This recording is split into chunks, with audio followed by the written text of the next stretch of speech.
Hey people, Mike Martins here with the Mike Martins channel. Okay guys, beautiful day here today. It is April 8th. Gorgeous day here in beautiful Merritt, British Columbia. Okay guys, I want to throw something out there for you guys because I received this in an email, instant message, phone call. So I'm going to make a video. Here it goes. Will Canada's ban on foreign home buyers make a difference? So they're banning foreign home buyers, and we know that New Zealand did this about 4 years ago, and loopholes were found and blah, blah, blah through corporations and all that stuff. As Canada announces two-year ban on foreign home buyers, real estate expert offered mixed reactions when discussing the impacts on the market. So I'm not going to read this because it's a waste of time.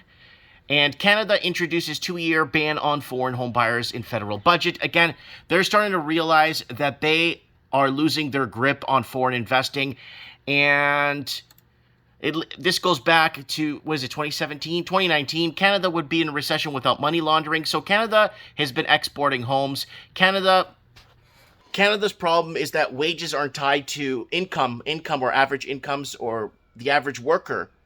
Their wages aren't tied to real estate prices. It's tied to money launderers, and that's what's inflating bubbles, leaving our cities into empty shells, and basically destroying the fabric of what used to be Canadian. It started in 2010 in Canada. I would say California is the pioneer of parking or bringing offshore money. California started it started earlier than 93, but 93 is when they started advertising in China to come over to California, park your money.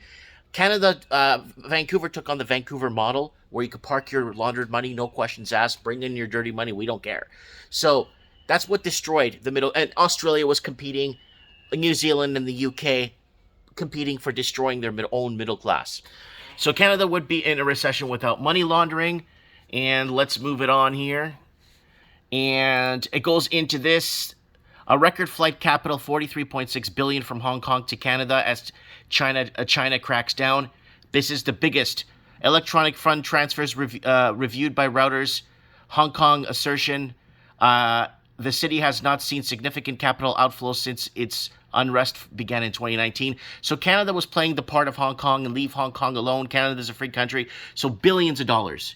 Billions. This is just what they know of. There's hundreds of billions that came in from Hong Kong into Canada, making 2020 one of the biggest housing markets we've had. 2021, second biggest housing market in Canada. During a pandemic, too. Taiwan, Canada starts talks on investment agreement. So this was 3 months ago, and Canada now is working with Taiwan. As the Chinese continue to saber rattle and push, I guess, their drums of war beaten, they are basically pushing citizens out of these countries because they're scared. Canada's there to save the day. Australia is now is actually turning its back on China and creating a nuclear submarine base because China sanctioned Australia for asking about where the virus came from. And that was a major issue. So now Australia is kind of fighting back in a way. And with a few strokes of a pen, if people can't prove how they got their money in the country or where it is, it doesn't take much to start flipping this stuff. So there it is right there, Canada, Taiwan. Canada's landing deals with Taiwan. All right, let's go to the channel Time Machine, where basically we have been talking about this for many years now. So 45 billion owned by foreign investors in Vancouver. So they own 45 billion of Vancouver worth of real estate. And that was 3 years ago. That's actually older than 3 years ago, but I don't know why YouTube does that, so it doesn't matter. This is my banned channel that's banned for the 11th time. Housing crisis, Chinese investors looking at Calgary because they're going for middle-class homes. Toronto, home prices invaded by investors. Toronto's condo market showed signs of vulnerability from falling windows to unstable community planning, and yet to boom continued in 2008. That's from 5 years ago. Investors fleeing to Toronto and Seattle. I'm being told that so basically foreign buyers tax is working. Chinese buying up Athens, Greece. Vancouver housing crisis, Chinese investors. Buying Canadian real estate harder is becoming harder for foreign investors because they put in the foreign buyers tax and everyone fled to Toronto and Seattle, destroying those two markets. Toronto needs more Chinese investors. Canada needs to pick up its game competing with wealthy Chinese investors and more money laundering if it wants to keep up with Vancouver Sydney, Australia, and Toronto is now taking the plunge. So there it is there. Chinese investors want a refund on bad investment. Chinese buyers abandoned Australian property, so they were leaving then. Chinese did not want to go into Australia. Investors pumping up Toronto real estate markets. There it is, set to skyrocket. As Vancouver slumps, Chinese investors are fleeing Vancouver due to the foreign buyers tax. Housing meltdown, 30% investor tax. Massive condo oversupply. Let's see if we could find anything here. Canadian banks favor foreign investors. There it is, 5 years ago. So there, it just keeps going on and on and on. Foreign investors going to Ireland 3 years ago. They actually changed the fabric of Irish. Ireland changed in completely 2 years. It became severely unaffordable for the locals, pushing their homeless rate into the tens of thousands and basically destroying families. And the collapse of the Canadian middle class.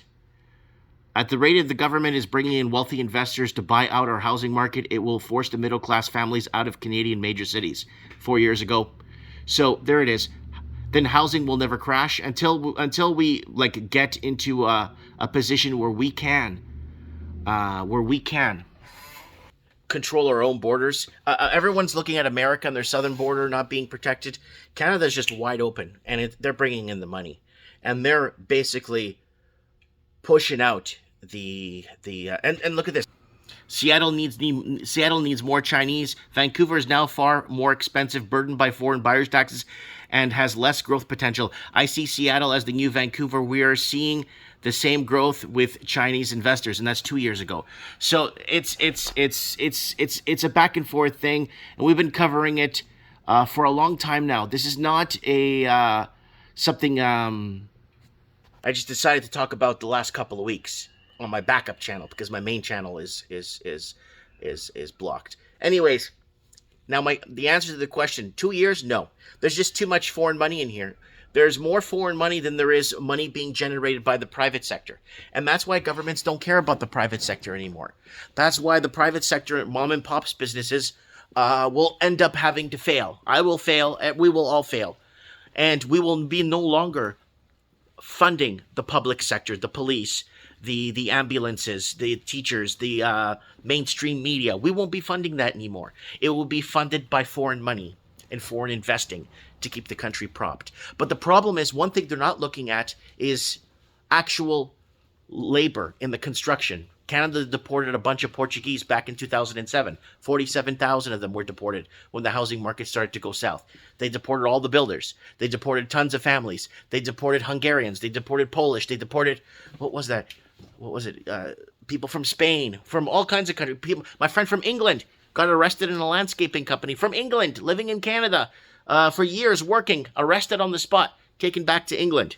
But why I'm saying this is because I think they don't care about the private sector anymore. But who's going to maintain the infrastructure? It's not going to be China. A lot of them don't want to get their hands dirty. So who's going to maintain the infrastructure? That's the question, right? Who's going to make enough to buy a house, maintain the infrastructure? I'd rather work at a Chili's down in South Florida or a 7-Eleven down in South Florida and manage my money properly and actually get into something and live a quiet life. I don't know. I'm just throwing this out there, just giving out ideas. Because a lot of the red states America needs to stop foreign investing. America now, because of Amerifornia.